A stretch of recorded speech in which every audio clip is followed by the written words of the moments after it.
Sue Campbell, everybody. Well, Mary, there's one distinct difference between you and me, which I picked up in your talk. You said you listen, and you think, and then you act. I tend to talk, act, and then I think.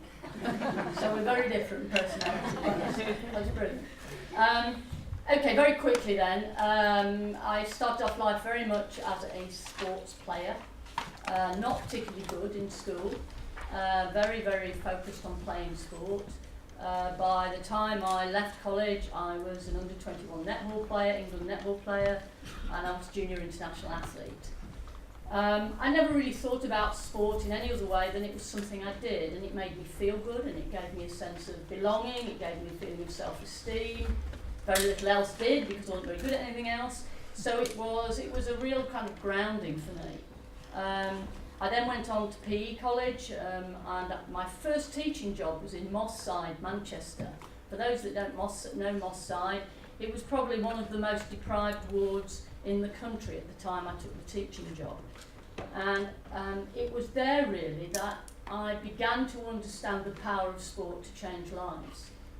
So whilst I'd understood sport for its own sake, it was only when I taught in Moss Side that I began to recognise that sport had the power to bring something very special into young people's lives if it were coached and taught in the right way.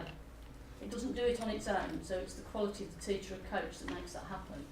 So I worked with some very, very disadvantaged, disengaged young women who were not wildly keen to play netball because it broke their nails. So I had to learn to communicate. I had to learn, Mary, for the first time in my life, to listen. And I had to do some very good thinking about the kinds of opportunities I offered these young women to engage them in activity. And that was the beginning of a sort of a dual pathway of my life, really. On the one side, sport and high performance and excellence and all the intellectual and kind of brilliant challenges that brings.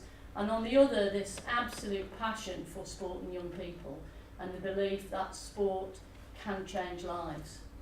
So that's where my pathway went. The first part of my career I taught. I was then the first woman on the staff at Loughborough in a PE department, 25 men in African violet tracksuits and moi. And the reason they got me was they were going from being a physical education college to a department in the university. They were going to accept women undergraduates. They thought they should have a woman in case there were any of those funny problems that the men didn't want to deal with. So that's why I got the job, okay? I'm going to do my excellence. But at the time, I thought I was a pretty good coach. By now, you know, I'm the first woman on the staff at Loughborough. I've got my African violet tracksuit. The women who were recruited into Loughborough are very good. University sport in Britain still is very much a participation driven. It's not really performance driven like the American system. So we were winning everything. So I must have been blooming marvellous. I worked out. I must be the best coach ever. And I was exposed to some people there. A man called Jim Greenwood, Rod Thorpe, David Bunker, Rex Hazeldine.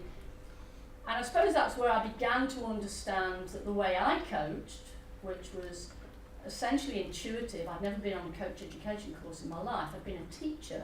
I'd been on a coach education course. And the way I watched these men coaching was fundamentally different. There were some great things I learned. Jim Greenwood was absolutely brilliant. I could tell you the funny story, but I'm not going to because it takes too much time. How he got me to realise that I was very didactic in my coaching. It was very instructional. You know, I was always telling, you know, talking very fast and very loud, Mary, all the time. And it was Jim that made me say, do you know, the most important thing in coaching is the questions you ask. Because you need to develop your athletes' own decision-making skills. You need to develop your athletes' own understanding of what's happening. Because if you don't, they spend their life looking at the bench. And if they're looking at the bench, they should be sitting on the bench, not playing the game. So developing that independent learning was something that he taught me. Would I have got there myself? I'm not sure. It took him to kind of stand me up straight and tell me no. So some of my best mentors have been men. I don't think that's made me any more male than I was before, but it's helped me realise that the ideal is when you marry those two very different cultures together, that very male way of doing things and that sort of almost intuitive, emotionally intelligent way that a woman comes at something, and the men come at it very much more, I've discovered, very much more tactically and strategically, and somewhere in the middle is the right answer, of course. So that was my first part of my journey. I then had this yearning to go back into the inner city. Everybody thought I was completely bonkers. So after 5 years at Loughborough, where my personal students were Lord Sebastian Coe, not that he was then a lord, David Norcroft, Clive Woodward, I had them all as my personal tutors. And they're all now, as you know, reasonably successful, down to me, as I remind them frequently. So I left Loughborough and I went back into the inner city, where I worked for 4 years, working with people who were unemployed, women in high-rise buildings that were really struggling with loneliness, the elderly, and again, just kind of feeling the magic of sport when you got it right. Not to create sports people, but to create people who could be more successful in life. And I think, you know, I would argue that I am a coach, that I've never been anything else. I've coached people, I've coached organisations, and I've coached systems. And one of the things I'd say about coaching is that I learnt on that journey that good coaches coach sport, great coaches, like Mary, coach people. It's that relationship that you build, it's that empowerment that you give, it's that enabling that you're able to do that draws out the best of everybody. And whether that's you as a coach, whether it's you coaching an organisation, or indeed the privilege I had at UK Sport to try and coach a system, a high performance system. It isn't about what you know, it's about what you can enable everybody else to do that makes you really good at what you are. And, you know, Darlene, you did some fantastic stuff in coaching where you actually made coaches realise that the world outside coaching had a phenomenal amount to offer in terms of that leadership, that experience, that, you know, the elite coach programme that you ran for us at UK Sport was very innovative, creative, it was fantastically exciting. And I guess that's what I would say, is that for those of you who want to close the gender gap, or you want to, you have aspirations to do better yourself, and learn from everywhere. You know, never stop looking outside sport, certainly, outside yourself, definitely, and learn from everyone. So I went back from inner city, then became the head of what's now called Sports Coach UK, was the National Coaching Foundation, and I was there for 11 years. And again, what I learned there was building systems to support coaches. And I heard some of the end of the last chat, and two big issues that stop women progressing. Confidence, it's not competence, it's confidence to do it your way. And can I say the most important thing in life is to be authentic. Mary is authentic. She said other people didn't always understand her, but she's authentic, she's Mary. Had she tried to be what everybody wanted her to be, she wouldn't be successful. I'm certainly another Mary in that respect. Am I out of some standard civil service book? No.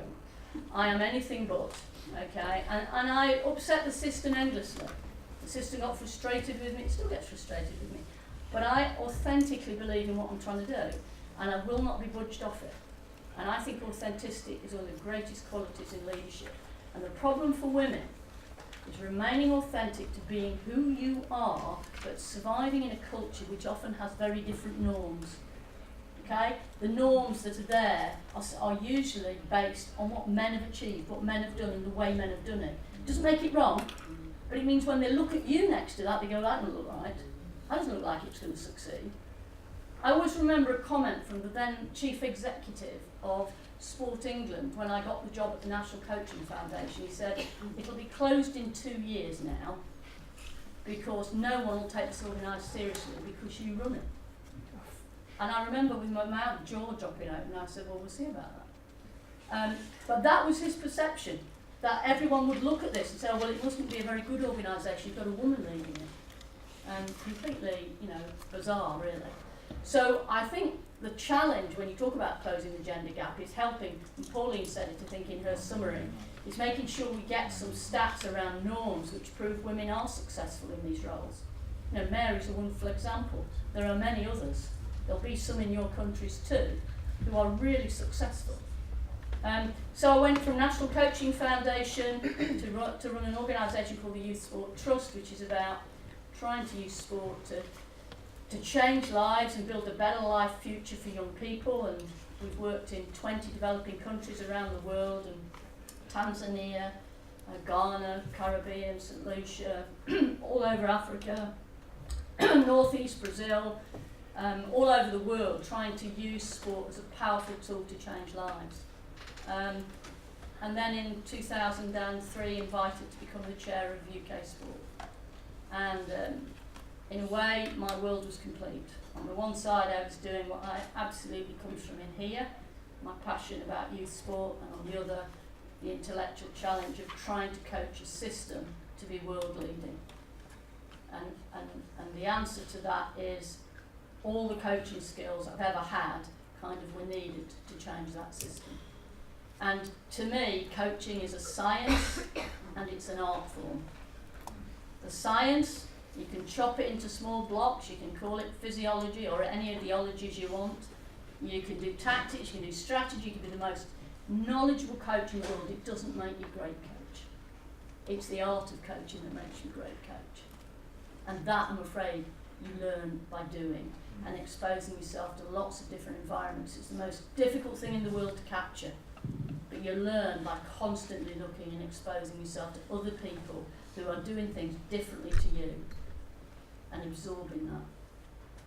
So to close the gender gap's a massive issue. I mean, it's not, you know it is and I know it is. And gosh, haven't we been talking about this for centuries, it would appear. But some of it is down to the confidence of women themselves. The collection of a different set of norms that says women can and do lead highly successfully. And they don't write you off as, oh, well, you did it, but you're a one-off. How many times have I heard people tell me I'm a one-off? One-off what? What do you mean I'm a one-off? I'm just me. And there's nothing great about me. I've just had great opportunities and I've grabbed them and made the most of them. There's nobody in this room can't do whatever it is they want to do. They just have to believe they can. That's me done.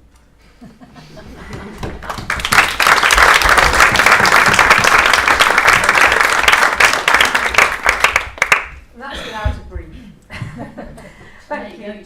Thanks, Sue. I'd just like to ask one question before we open it up and then bring Mary back in as well. And start where you've sort of finished off in this part of your career, which was in high performance. And throw out a bit of a challenging question, and you alluded to it, Leanne. We looked at the stats around the world at London 2012, and the number of female elite coaches compared to the male accredited coaches at the Olympics. And we know that's not the true picture, but it's pretty close. And Leanne presented the global figure is 11%. There has been some sort of suggestion that high performance investment strategies now, which are entirely result based, are systematically discriminating against the employment of female coaches. One of the reasons being that there are more men coaches in elite sport. They are demonstrating success across the board with male and female athlete and teams, and therefore the appointment of coaches will go to men because of the success they're demonstrating. And it's just a natural consequence. I wonder if you could help us unpick that and also share this with the audience, because I think it's a really You're so close to the answer, aren't you? Well, a bit of content. Let me start another question, and I'll come back to that. Resources are important. You mentioned resources, Mary, and getting equal resources into women and men's sports is important. The percentage of women getting medals as athletes from 1996 in Atlanta, which was, I think, 6% of our team, GB's team, were women's medalists.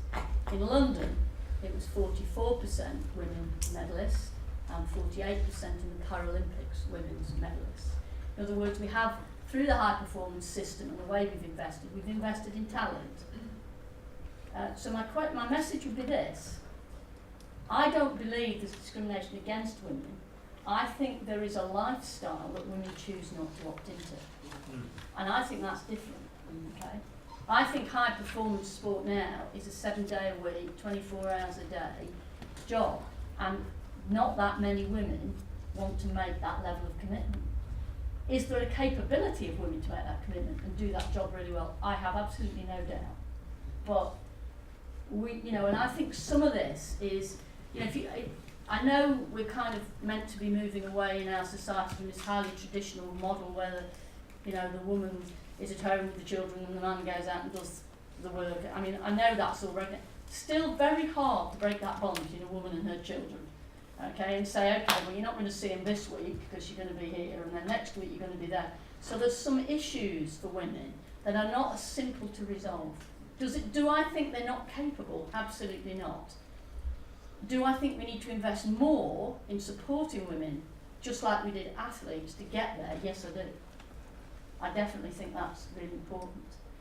And I think that's one of the areas where I think you need what I call positive discrimination. In other words, you've got to give an uneven investment to get an even outcome. So have we done enough around women's coaching in this country? Absolutely not. Have we done enough about coaching at every level? Probably not. And in elite sport terms, I'm sure we have women who are capable. I mean, we've got an England netball coach who's, on our elite coach programme, definitely holding her own, but it's predominantly men on that programme too. So, you got any thoughts on that? Yeah. Okay. We'll throw that out and then have a bit of a debate. So, Lucy, if you use the mic at that end, and then. To throw me into it. Darling wants to go straight in. Oh, this is definitely. She knows this stuff better than me. Well, I'm really interested in we've been working in this space for a long time, and I think the great skill of Sue, UK Sport, was about creating an environment for innovation, actually, more than just an innovation to do, an environment to do your job. She really encouraged innovation. She really encouraged us to challenge the boundaries, the current paradigms that we were working to. So I'm really interested in the paradigm that you just presented, that it's a 24/7, 7-day-a-week job. Is it really, and perhaps we could challenge that, because men find it very hard to thrive in that environment as well. It's not just women who don't thrive in 24/7, 7 days a week, which is high performance sport. I don't think it's sustainable. And I think maybe there's an opportunity for us to challenge that as a model for what elite coaching could look like. That's a really good point. You probably know better the answer to that than I do. I think that's a great point. Other questions, comments? The gentleman over to your left. Yes. Where do you think we should put the most effort? I think the picture that we see on the stats is there are successively less females involved as you go from participation, level 1, level 2, level 3, level 4, elite coaches. Should we put more effort on the transitions lower down, or would it have more impact to change things at the top? It's Ian from Sport Wales. Thanks, Lucy.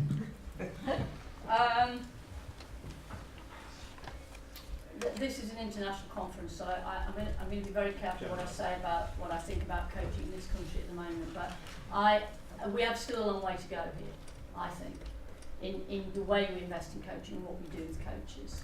We've done a lot on coaching education. Have we done enough on coaches and the employment and deployment of coaches, on the professional development, continuing professional development, not of the standardised courses, but of that sort of art form of coaching, mentoring, placement, working alongside more experienced coaches. I think we've still a massive job to do from the bottom to the top. And I think if you look at the stats, and I'm sorry I missed the beginning of the session, I was walking around Glasgow, but I couldn't find the place. You didn't give me a map, by the way. Could you turn up tomorrow? Yes, I can, but don't tell me where it is. I didn't know it was a hint. So in terms of the bottom, I think the stats are pretty, there's quite a lot of women, aren't there, in that bottom piece. But again, some of that's a facet of time. Some of that is a facet of, you're asking me to coach twice a week. That I can do. Now, and you know, maybe you're right, paradigms may be wrong, but by its nature, as you go up in performance, so the amount of commitment goes up and up, and I think that's a big issue for women. So, you know, maybe Darlene's right, maybe we should look at buddy coaching, for example, where two people are coaching. So you can, two people of the same quality coaching side by side, so you do break that paradigm that says I have to be out 5 nights a week. But you know what coaches are like with their athletes, they like them to be their athletes. There's a whole set of issues there. But there might be creative and innovative ways to do that. I don't know what they are. But I'm sure you folks could come up with something. I know Darlene's probably got 10 in the bottom drawer now. But I think if you're asking me where would I put investment, I would absolutely put investment in the top and the middle. Now that might sound a bit odd, but I think you need the role models, you need the success factor, so that people can aspirationally see, oh, you can make it. It's really interesting, the two organisations I've been the chief executive of are predominantly women. National Coaching Foundation was when I was there, it isn't anymore, and Youth Sport Trust is. Why do women come there? Why do the best women want to come and work there? Because they see women at the top of it. And there's something about that says, I can make it there. The majority of organisations where there's men at the top, women actually believe there'll be a place, there'll be this glass ceiling that they'll never get through. So I think you need some really good investment in elite sport to get some really strong, good women role models. And I think we've got a huge job to do in that. Did you call it transition from level 1 into level 2, if you want to think of it that way? And be creative about how we do that. Thank you, Sue. Rather than just think it's a natural thing of wastage. And also, you know, I'm talking to Frank, who's just dived out the door, but talking to Frank this morning, we've never really still, and you may well have done, we've never really still got this business of being able to progress up the coaching ladder, coaching young people, progress up the coaching ladder, become a level 5 coaching disability, progress up the coaching. There are many women who, if you progress them around young people, would get to elite coaches around young people much quicker than they'll get to elite coaching in high performance. But we don't value that the same way. There's a huge amount still to do, I think. Sorry. Okay, and I'd just like to bring Mary back in at this point. We were talking about that, the paradigm of the anywhere in time syndrome, which is allegedly preventing women both in business and in sport into leadership positions, that commitment, but particularly in high performance coaching. Just like to ask Mary about her view of that and in your role as a head coach of a national team in terms of that commitment and how you fit that into your having a balanced life. It's like mostly in Malawi, our culture says that a woman has to stay at home to cook, to do everything for the family. So to come as a coach, to climb the ladders from down to top, is a difficulty. But it's not also difficulty because of the understanding of the scenario. Because for me, to climb the ladders, I was dedicated myself to learn more in coaching. And even what my friend was saying, that even in the companies, you can be a coach because you can be telling your friends what to do, or you can be chatting and getting information from one another and use it in another level.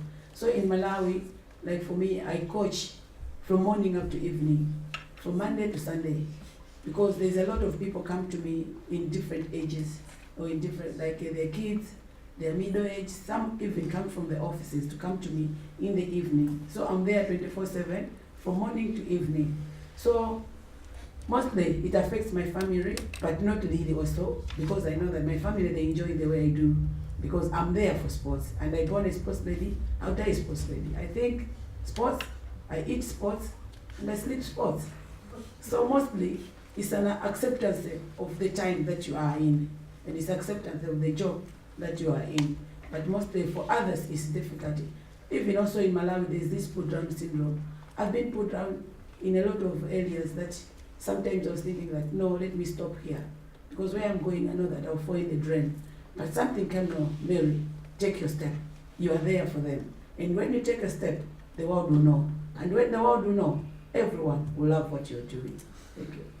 Can I just say?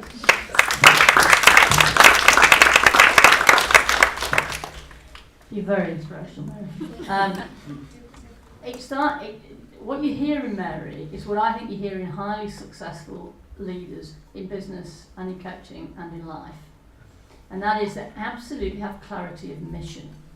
Okay? It doesn't matter what hits them, what trips them over, what legs them over, it's mission. Mary's got a mission. She's not got a job.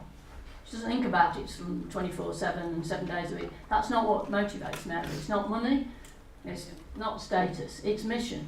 And it's that actually makes people successful. It's that real focus on mission. The mission is more important than yourself. That's quite a big statement for a lot of people. But that's what you are, Mary. You're inspirational. You're brilliant. Oh. Yeah. Take it away from her, for goodness sake. Yeah. Oh, God. Just to go back to what you were talking about, figures and the women at the different levels, and at the risk of being the stat queen for the day, I can say that we've got the statistics is that 16% of women are at level 1, and then that drops slightly to 15% at level 2 in the UK, and then that drops to 9% at level 3. And some more stats, a bit geeky here, but 97% of our profession are white, 99% are able-bodied, and over 50% are middle class. So that gives you a very brief snapshot of the profession. So that's a UK context. Can I just have a response to that? That's Julie's presentation this afternoon. I think she's going home now. One of the things I really feel strongly is that we have to get young women at a young age to believe coaching, officiating, administration is for them.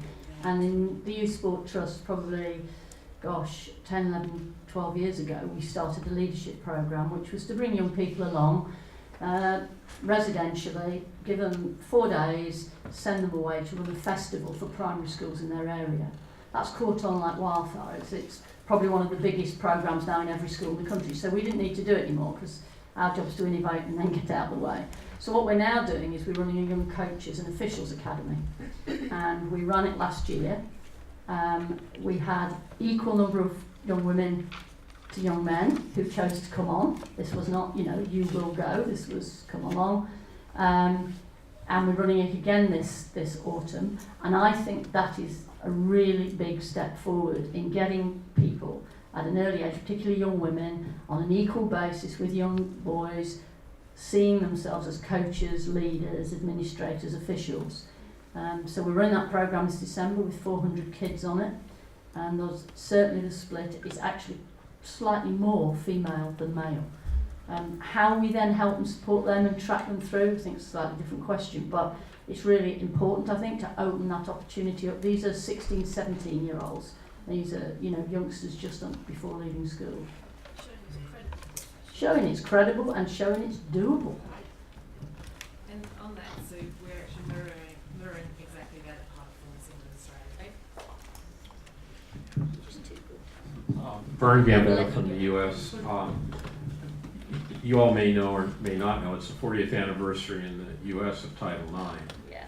And Can you explain that? well, yeah, I don't know if anybody can explain Just so that it. everybody That's part of the problem. Basically, it was a law passed not just for gender equality, but to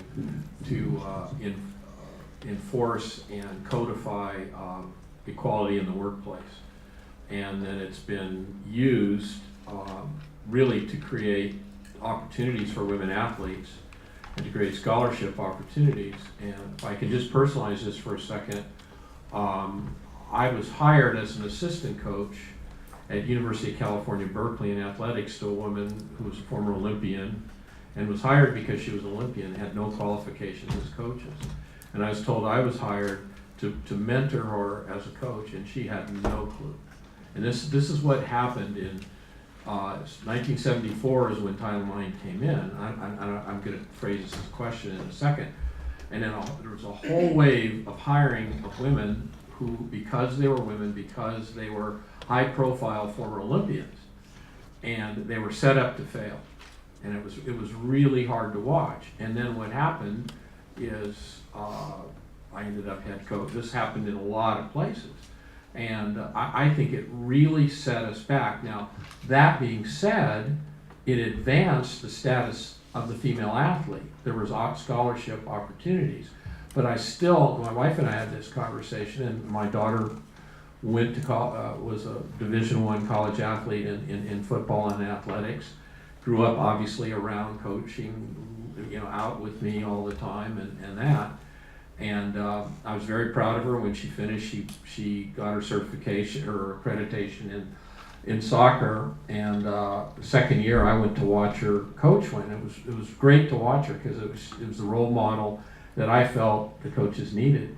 And afterwards, I said, "Geez, I thought you really did a great job." And she says, "Dad, I'm not doing this anymore after this year."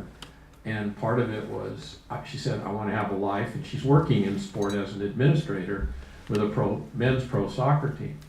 And but it's really, really tough. And that's where I'm asking for inserts to make that switch from being an athlete and understanding that commitment, but to understand, which a lot of times is a selfish commitment, and then making that switch to being a coach where you have to give so much of yourself.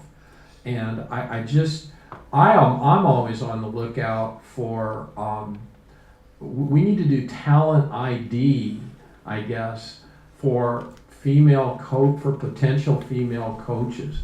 When you see in the environment, when you are a coach and you see other coaches, and just say, I think you really ought to think about getting into coaching in that. Because, that's the question I had was, does anybody know the statistics of the number of, in the collegiate system in the U.S., which is the cornerstone of our international development system, what are the number of actual women coaches there? I don't think it's very high. I'm just running athletics, I'm looking at it, it isn't very high, yet the number of female participants is really high. It has to be, by Title IX, it has to be 50-50. So it's kind of interesting. So if anybody knows, I'd be interested. Darlene knows. Yeah, it's 44% in the athletic system, and it's 13% for athletic directors. Can you just take the mic? Stato, I'm joining you. Stato number 2. Don't take my card. No, I couldn't. So we were just doing some benchmarking. So we're doing a new research study looking at actually gender in male-dominated environments. So sort of breaking our sports down into Aussie rules, which is a whole new ball game for me, being back in Australia.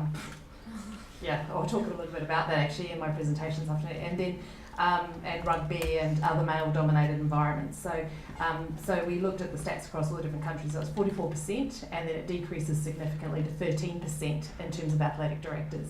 At the collegiate level. Collegiate level. Good. Yeah. Better than I thought it would. Yeah.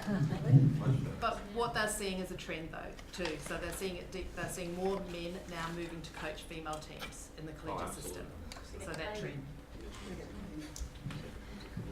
Can I just pick up on what you said? The wonder of Twitter, Pauline. So Shelley Kerr, who the Scots will know who she is. Does anyone else know? When she was a young girl playing football here in Scotland, she used to have Kenny Dalglish on her shirt.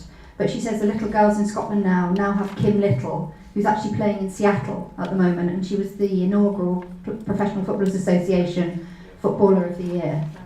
Yeah. So Shelley has just tweeted. Yay. And she says what we need is talent ID, which you've just said, then recruit, mentor, value, profile, reward, and retain. And I think that's what you've been saying. So that's from Shelley Kerr. Fantastic. Thank you, Shelley. You're obviously following the lead.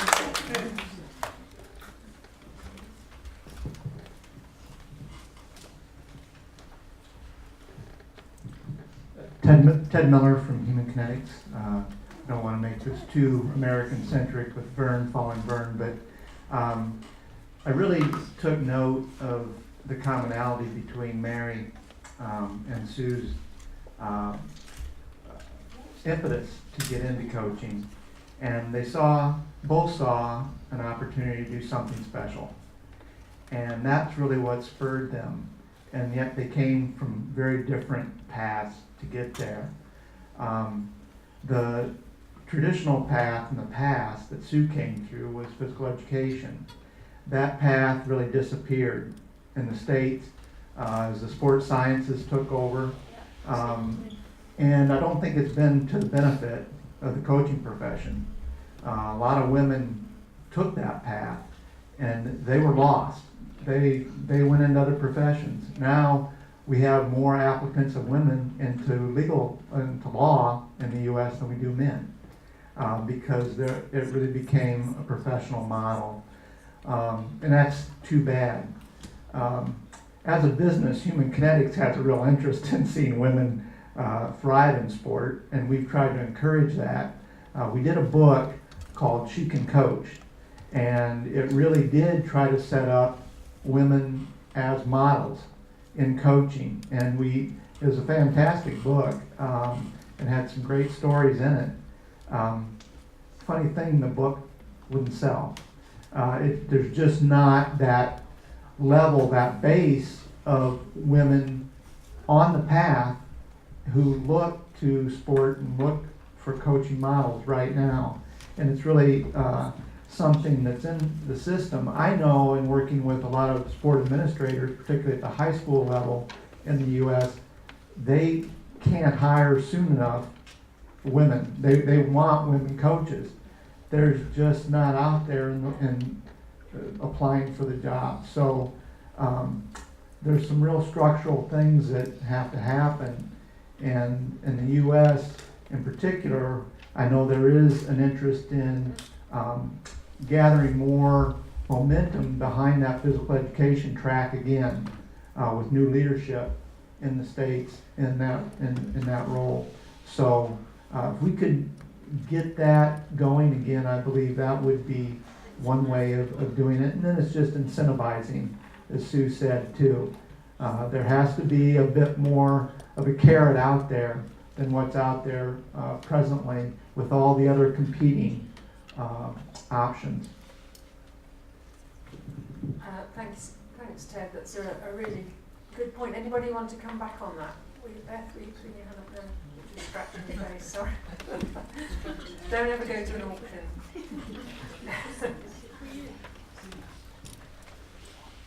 Oh, Lucy. Oh. Okay. Any final words from Mary or Sue? You're all right there. No, I think that point from Ted's really good, because I think, Ted, that's not just an issue for women coaches. I think it's an issue for coaching. I mean, again, when you look, one of the things that we had as we trained was a real understanding of pedagogy, you know, teaching methodology onto which you could graft any kind of sport. Kids coming through nowadays have got that. They're doing a 1-year postgraduate thing. They haven't got that basic, and then they sort of doing the coaching bit. So they're very sciencey, but they're not very good at teaching and coaching methodology. And I think it's that art science thing that I was talking about. I think both, and certainly for me, that grounding that I got as a physical education teacher absolutely was the foundation on which I've built everything, frankly. I think so. It's even more fundamental. They know the what, but they don't know how. Yeah. So the pedagogy gives you how. Yeah. You know, and without it, they can say what. Yeah, that's another way of saying art and science stuff, really. The what and the how. Yeah. Okay.